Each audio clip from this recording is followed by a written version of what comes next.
दोस्तों, चाहे कुछ भी हो जाए, भगवान शिव के पास 5 चीजें गलती से भी मत रखना, नहीं तो आपका व्रत टूट जाएगा। शिव जी होते हैं नाराज। दोस्तों, भगवान शंकर सभी के प्रिय हैं और भक्तों की भक्ति से बड़ी जल्दी प्रसन्न हो जाते हैं। यही कारण है कि ज्यादातर हिंदू घरों में हमें शिवलिंग के दर्शन हो जाते हैं। शिवलिंग भगवान शिव का ही रूप है। भोलेनाथ एक लोटा जल अर्पित करने से प्रसन्न हो जाते हैं, लेकिन भगवान शिव जितने भोले हैं, उनका क्रोध भी उतना ही भयंकर और विनाशकारी है, जिसकी आप कल्पना भी नहीं कर सकते। आपको बता दें, कुछ लोग अपने घर में भगवान शंकर बा शिवलिंग की स्थापना करते हैं, लेकिन अनजाने में उनसे अपराध हो जाता है। इसीलिए जहाँ होता है शिवलिंग या भगवान शिव की कोई भी प्रतिमा, तो वहाँ पर 5 चीजें गलती से भी नहीं होनी चाहिए। दोस्तों, जब इंसान के पास जब कोई गंदी चीजें रखता है तो उसको भी क्रोध जरूर आता है और उसे भी बहुत गंदा लगता है।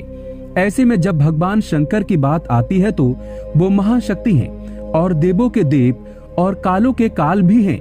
इसीलिए अगर आप भगवान शंकर की पूजा करते हैं तो ये 5 चीजें भगवान शिव के पास गलती से भी नहीं रखना चाहिए, नहीं तो आपका व्रत टूट जाएगा।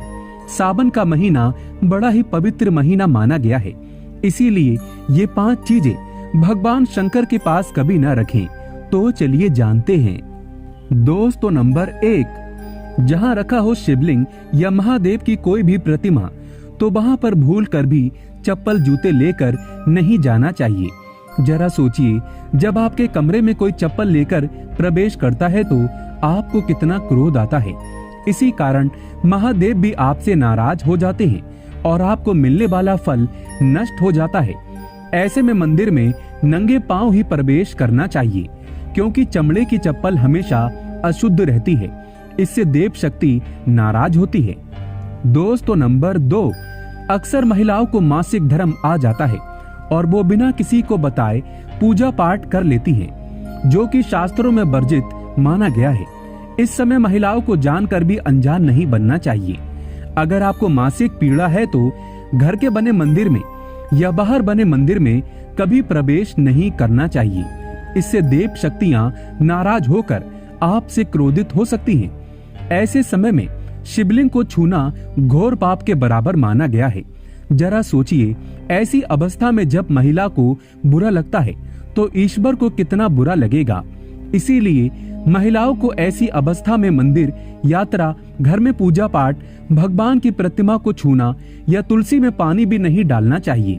तुलसी का पौधा भी सूख जाता है।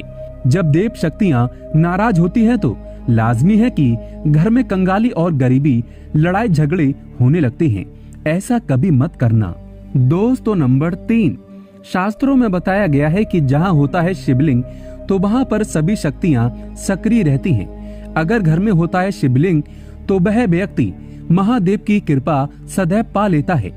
वास्तु शास्त्र के अनुसार शिवलिंग से हर वक्त ऊर्जा का संचार होता रहता है।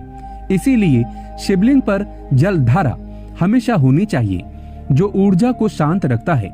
कुछ लोग अपने घर में शिवलिंग तो रख लेते हैं, लेकिन वो 1 हफ्ते के बाद जल चढ़ाते हैं, जो कि बिल्कुल भी अच्छा नहीं माना जाता।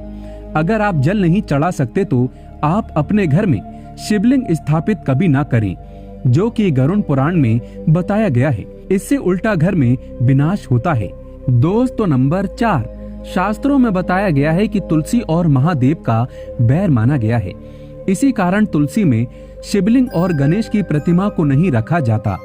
कई लोग जाने अनजाने में शिवलिंग को तुलसी में रख देते हैं और घर में परेशानियां आना शुरू हो जाती हैं। इससे महाशक्तियां क्रोधित हो जाती हैं। शिवलिंग पर तुलसी भी नहीं चढ़ाना चाहिए। तुलसी में और शिवलिंग में कुछ दूरी होना चाहिए। दोस्तों, नंबर 5, घर का मंदिर या बाहर का मंदिर, किसी भी मंदिर में ऐसे व्यक्ति को प्रवेश नहीं करना चाहिए जिसने स्त्री प्रसंग अर्थात संभोग किया हो या उसने मांस खाया हो। अगर आप शारीरिक रूप से गंदे हैं तो मंदिर के आसपास भी नहीं जाना चाहिए। घर के बने मंदिर में कोई कपड़ा आदि डाल देना चाहिए। जरा आप ही सोचिए, क्या आप मांस खाकर या स्त्री के साथ शारीरिक संबंध बनाकर भगवान के पास जाएंगे और क्या वो आपसे प्रसन्न होंगे? बिल्कुल भी नहीं। वो आपसे क्रोधित हो सकते हैं और आपसे नाराज हो जाएंगे। शास्त्रों में इसे घोर पाप माना गया है। इससे व्यक्ति नरक में जाता है। ऐसा दुष्ट स्वभाव मनुष्य के बर्बादी का कारण माना गया है। ऐसा न करें। ईश्वर के सामने हमेशा नहा धोकर मन पवित्र लेकर ही जाना चाहिए। इससे सभी शक्तियाँ आपसे प्रसन्न रहती है। दोस्तों, महादेव की कृपा कौन नहीं पाना चाहता? आपसे एक विनती है, सच्चे दिल से कमेंट बॉक्स में जरूर लिखें हर हर महादेव, ओम नमः शिवाय। भगवान शंकर के लिए एक लाइक तो बनता है और हमारा चैनल जरूर सब्सक्राइब करें।